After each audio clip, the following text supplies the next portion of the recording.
Have you ever had one of those days, or let's be honest, one of those weeks where everything that could possibly go wrong does go wrong? Yeah, me too. I've been there. But what if I told you there might be a blessing hidden beneath all of that chaos? Hey everyone, I'm Charity Mahone. If you're new to my channel, I'm an accomplished brand and Squarespace web designer, and more importantly, someone who's passionate about walking hand in hand with God as I navigate the waters of entrepreneurship and life. In this video, you will learn how to uncover the lies of the enemy and use the word of God to replace those lies with the truth.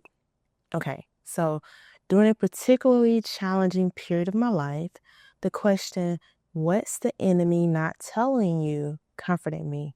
In that season, things were not going the way I planned or hoped. I felt like a failure and I wanted to quit. I was bombarded with waves of discouragement regarding my business.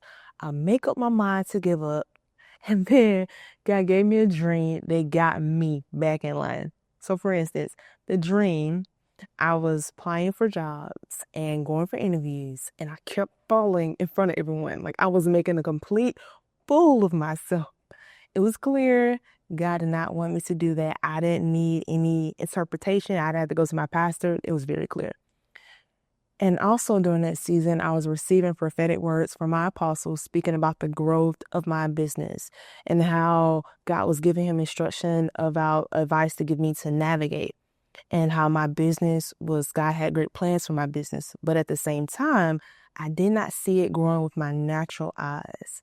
Now, while I was alone, planning my exit from the business, I knew God had given me, I heard a voice. It was calming. And it said, what is the enemy not telling you?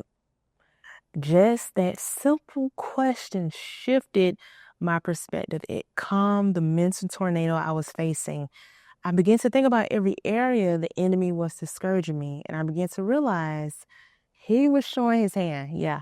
He was indirectly telling me God was moving in that area and God had not forgotten about me. And here's the thing, the enemy's tactics are all about causing impatience and doubt and trying to push us to give up. And if I would have done that, I would have given up right before I received the sea of clients and work with the dream brand.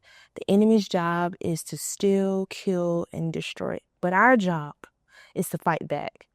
And so we do this by taking control of our thoughts, because what we believe turn into our actions. All right, so let's go into the word. So this 2 Corinthians 10:3-5, it says, for though we walk in the flesh as mortal men, we are not carrying on our spiritual warfare to the flesh and using the weapons of man. The weapons of our warfare are not physical weapons of flesh and blood. Our weapons are divinely powerful for the destruction of fortresses. We are destroying sophisticated arguments and every exalted and proud thing that set itself up against the true knowledge of God. And we are taking every thought and purpose captive to the obedience of Christ. So it's not a physical fight. If that was the case, a lot of us would be champions, because I know a lot of y'all got hands. No, we're in a daily battle of the mind against fears, doubts, insecurities, and lies of the enemy trying to make you and me believe that these are our thoughts. But armed with faith, we can dismantle these lies. So let's not just talk about taking every thought captive.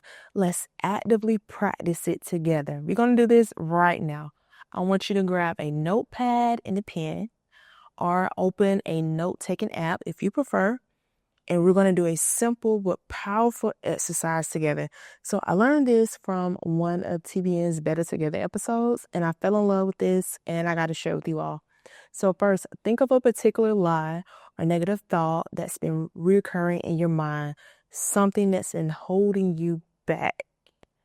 Be honest, okay? I want you to be honest with yourself. All right, so you got it? Now, here's what I want you to do.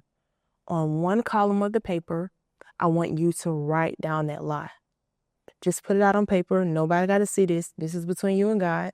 On the second column, what we're going to do is counter that lie with the truth. And not just any truth, we're going to find it in the scripture. So for instance, if your lie was, I'm not good enough, when God is leading you to do something new, counter with something like Philippians 4:13, I can do all things through Christ who strengthens me. Now write that down right beside your lie. Here are two more scriptures to counter that lie. You can use Proverbs 18:16. A man's gift maketh room for him and bringeth him before a great man. Matthew 19:26. But Jesus looked at them and said, with people, as far as it depends on them, it is impossible. But with God, all things are possible. I love this translation. Jesus looked at them and said, this is something that people cannot do, but God can do anything. See, it's not about ignoring the bad thought and not thinking about it. You have to acknowledge it, uproot it, then replace it with the word of God. So let's do another one. So for our second example, we can consider the lie, I am alone and I am unloved. So this is a deep, dark whisper from the enemy aimed at isolating us from our sense of belonging. Now we are going to counter this with Romans 8:38-39. So it says, for I am convinced that neither death nor life, neither angels nor demons, neither the present nor the future, nor any powers, neither height nor depth, nor anything else in all creation will be able to separate us from the love of God that is in Christ Jesus our Lord. So this is a beautiful truth that dismantles the lie of loneliness and feeling unloved.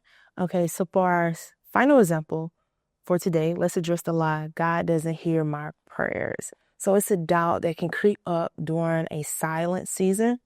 And so we're going to read 1 John 5:14. It says, this is the remarkable degree of confidence which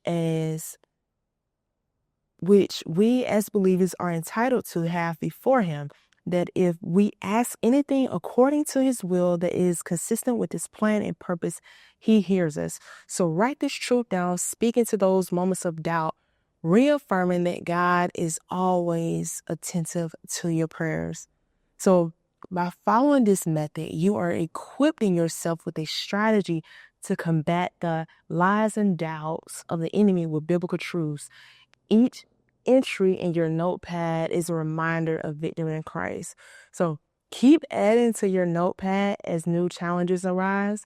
The truth of God's word is your shield, it's your strength, and it's going to allow you to always be ready to dismantle the enemy's lies. Now remember, okay, this is not a one-time fix. It's a continual process that requires you to be honest with yourself, proactive. You got to be in the word. And keep this notepad as your battle plan. Whenever a new lie surface, counter it with scripture. This is how we fight our battles, not with our strength, but with the power of God's word. Now, if you found this video uplifting, if it resonated with you on your journey, do not forget to like, share, and subscribe for more conversations about faith, purpose, and entrepreneurship. And comment below, I would love to hear about a lie you are replacing with the truth. So keep believing, keep striving, and stay blessed. Until next time, I am rooting for you.